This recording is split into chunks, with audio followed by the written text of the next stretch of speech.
আর মাত্র কয়েকদিন বাকি আছে উচ্চ মাধ্যমিকের কম্পিউটার অ্যাপ্লিকেশনের সায়েন্সের যে ফাইনাল সাজেশন 2026-এর গ্রুপ বি থেকে আমি বেশ কয়েকটি প্রশ্ন এখানে তোমাদের সাজেশন করে দিয়েছি।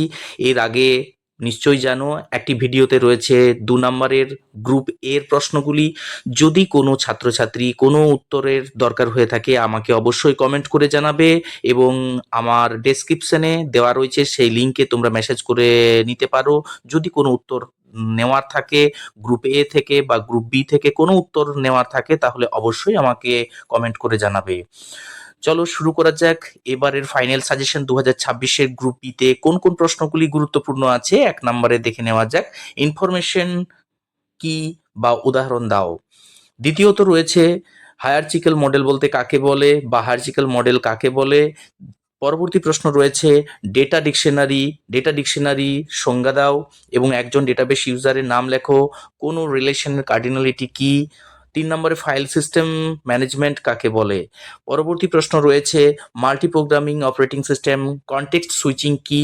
4 নম্বর প্রশ্নতে রয়েছে ব্যাচ প্রসেসিং অপারেটিং সিস্টেমের সুবিধা লেখো।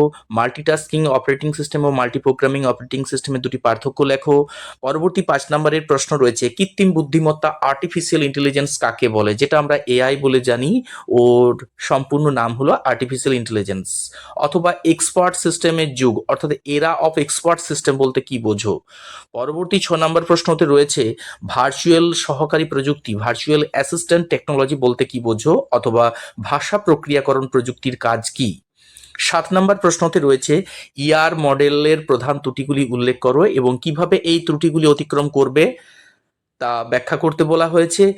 পরবর্তী অর্থাৎ 7-এর অথবাতে রয়েছে ট্র্যাডিশনাল ফাইল প্রসেসিং সিস্টেমের তুলনায় ডেটাবেস ম্যানেজমেন্ট সিস্টেম বা ডিবিএমএস এর সুবিধা অসুবিধাগুলি উল্লেখ করতে হবে।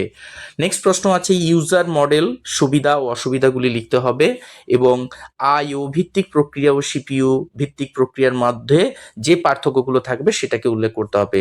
9 নম্বর প্রশ্নতে রয়েছে কি সুপারভাইজড লার্নিং ও আনসুপারভাইজড লার্নিং বলতে কি বোঝো বা তার মধ্যে পার্থক্য কি হতে পারে। This is the very important question.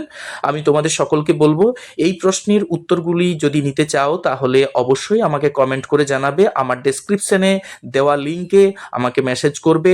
যদি উত্তরগুলি প্রত্যেকটির নিতে চাও আমাকে অবশ্যই জানাবে। প্রত্যেক উত্তর তোমাদের জন্য রেডি করা আছে। যদি কেউ পিডিএফ ফাইল নিতে চাও অবশ্যই আমাকে জানাবে। পরবর্তী প্রশ্ন হলো সুপার কি ও ক্যান্ডিডেট কির মধ্যে পার্থক্য লেখো অথবা টার্নারি রিলেশনশিপ বলতে কি বোঝো, উদাহরণ দিতে হবে। সিস্টেম কলের মধ্যে কাজগুলো কি হবে এবং কেন উইন্ডোজ অপারেটিং সিস্টেম কল ব্যবহৃত হয় না এবং মাইক্রো কার্নেলের বৈশিষ্ট্যগুলি কি হবে। এবং পরবর্তী প্রশ্ন রয়েছে ডিপ লার্নিং এর সুবিধাগুলি আলোচনা করো এবং সেখানে রয়েছে ন্যাচারাল ল্যাঙ্গুয়েজ বা ন্যাচারাল ল্যাঙ্গুয়েজ প্রসেসিং ও কম্পিউটার ভিশনের মধ্যে পার্থক্য কি হবে। 13 নম্বর প্রশ্নতে হচ্ছে ডাটা ডিকশনারির সংজ্ঞা দাও। একজন ডেটাবেস ইউজার নাম লেখো। কোনো রিলেশনের কার্ডিনালিটি কি হবে। এবং পরবর্তী 14 নম্বর প্রশ্নতে রয়েছে ব্যাচ প্রসেসিং অপারেটিং সিস্টেমের দুটি সুবিধা লিখতে হবে এবং মাল্টিটাস্কিং ও মাল্টি প্রোগ্রামিং অপারেটিং সিস্টেমের দুটি পার্থক্য লেখো। 15 নম্বর প্রশ্নতে রয়েছে ভার্চুয়াল সহকারী প্রযুক্তি বলতে কি বোঝো এবং ভাষা প্রক্রিয়াকরণ প্রযুক্তির কাজ কি। নেক্সট প্রশ্ন রয়েছে ইনফরমেশন কি, উদাহরণ দিতে হবে এবং হায়ারচিক্যাল মডেল কাকে বলে। হায়ারচিক্যাল মডেলটা এর আগেও আমি বলেছি, অবশ্যই এই প্রশ্নটি তোমাদের খুবই গুরুত্বপূর্ণ। ফাইল সিস্টেম ম্যানেজমেন্ট বলতে কি বোঝো, multi programming operating system context switching কি। এই প্রশ্নগুলি তোমাদের কাছে খুবই গুরুত্বপূর্ণ কারণ আমাদের 2026-এর যে ফাইনাল সাজেশন হয়েছে এই প্রশ্নগুলি ছাড়া আর অন্যান্য কোনো প্রশ্ন তোমাদের সেভাবে গুরুত্ব নেই। কিন্তু যে প্রশ্নগুলো তোমাদের জন্য আমি এখানে নিয়ে এসেছি 3 নম্বরের সেগুলো কিন্তু অবশ্যই করে যাবে। আমি মনে করি 99% তোমরা কমন পাবে। 18 নম্বর প্রশ্নতে রয়েছে কৃত্রিম বুদ্ধিমত্তা কাকে বলে অর্থাৎ আর্টিফিশিয়াল ইন্টেলিজেন্স বলতে কি বোঝো অথবা এক্সপার্ট সিস্টেমের যুগ বলতে কি বোঝো। পরবর্তী প্রশ্ন রয়েছে ইয়ার মডেলের প্রধান ত্রুটিগুলি উল্লেখ করো এবং তা কিভাবে অতিক্রম করা যায় বা অথবা traditional file processing system DBMS এর সুবিধা অসুবিধা। এটাও দেখবে প্রশ্নটা আমাদের কমন আছে। এই প্রশ্নটা খুবই গুরুত্বপূর্ণ, অবশ্যই দেখে রাখবে, প্রত্যেককেই বলছি। পরবর্তী প্রশ্ন হলো ইউজার মোডের সুবিধা ও অসুবিধাগুলি লেখো অথবা আইও ভিত্তিক ও সিপিইউ ভিত্তিক প্রক্রিয়ার মধ্যে পার্থক্য লেখো। প্রশ্নগুলো খুবই গুরুত্বপূর্ণ কারণ এই প্রশ্নগুলো ছাড়া অন্যান্য কোনো প্রশ্ন হতে পারে না। সেই জন্য প্রত্যেককে বলবো এই প্রশ্নগুলোকে ভালোভাবে দেখবে। সুপারভাইজড লার্নিং ও আনসুপারভাইজড লার্নিং এর মধ্যে পার্থক্য লেখো। 22 নম্বর প্রশ্নতে রয়েছে সুপার কি ও ক্যান্ডিডেট কি কির মধ্যে পার্থক্য লেখো, টার্নারি রিলেশনশিপ কি এবং উদাহরণ দিতে হবে। এই প্রশ্নগুলি তোমাদের বারবার বলছি ফাইনাল সাজেশনের জন্য সব থেকে বেশি গুরুত্বপূর্ণ, তাই প্রত্যেককে বলবো এই প্রশ্নগুলোকে অবশ্যই করবে। যদি কোনোভাবে কোনো প্রশ্নের উত্তর না পেয়ে থাকো, আমার ডেসক্রিপশন বক্সে দেওয়া রয়েছে, সেখান থেকে আমাকে কমেন্ট করে জানাবে। প্রত্যেক প্রশ্নের জন্য আমি উত্তরপত্র তোমাদের পিডিএফ ফাইল করে রেখেছি, যদি কোনো দরকার হয় তাহলে অবশ্যই আমাকে ডেসক্রিপশন বক্সের লিঙ্কে দেওয়া আমাকে একটা কমেন্ট করে জানাতে পারো। 23 নম্বর প্রশ্নতে রয়েছে সিস্টেম কলের প্রধান কাজগুলি উল্লেখ করতে হবে। উইন্ডোজ অপারেটিং সিস্টেমের যে ফগ সিস্টেম কল ব্যবহৃত হয় না সেটাকে নিয়ে আলোচনা করতে হবে এবং মাইক্রো কার্নেলের বৈশিষ্ট্যগুলো বিবৃতি করতে হবে। 24 নম্বর প্রশ্নতে হচ্ছে ডিপ লার্নিং এর সুবিধা কি, যেটা আছে মেশিন লার্নিং এবং ডিপ লার্নিং এর মধ্যে পার্থক্য রয়েছে, তোমাদের নিশ্চয়ই বইয়ে রয়েছে, দেখবে সেখানেও পাবে এই শুধুমাত্র ডিপ লার্নিংটা খুবই গুরুত্বপূর্ণ।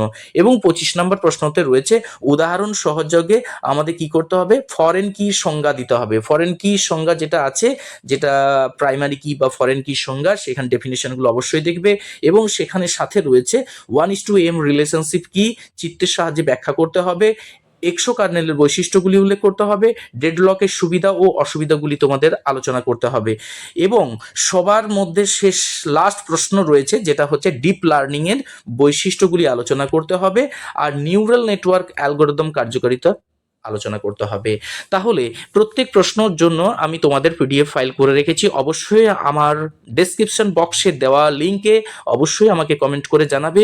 যদি কোনো উত্তরপত্র তোমাদের নেওয়ার থাকে তাহলে আমাকে কমেন্ট করে জানাবে এবং প্রত্যেক উত্তরপত্র সুন্দরভাবে আমি আলাদা আলাদা করে রেখে দিয়েছি পিডিএফ ফাইল করে। আর পরবর্তী ভিডিওর জন্য অপেক্ষা করো। 5 নাম্বারের যে সকল গুরুত্বপূর্ণ প্রশ্নগুলি আসতে পারে, তোমরা জানো তোমাদের উচ্চ মাধ্যমিক পরীক্ষাতে 5 নাম্বারের যে প্রশ্নগুলি আছে সেটি 5 4 20 4টি প্রশ্ন পড়বে 5 নাম্বারের। সেই প্রশ্নগুলি একটি ভিডিওর জন্য তোমরা অপেক্ষা করো, পরবর্তী ভিডিওতে আমি নিয়ে আসবো। তার জন্য আজকে অবশ্যই ভালো থাকো, সুস্থ থাকো, এখানেই রাখলাম। ধন্যবাদ।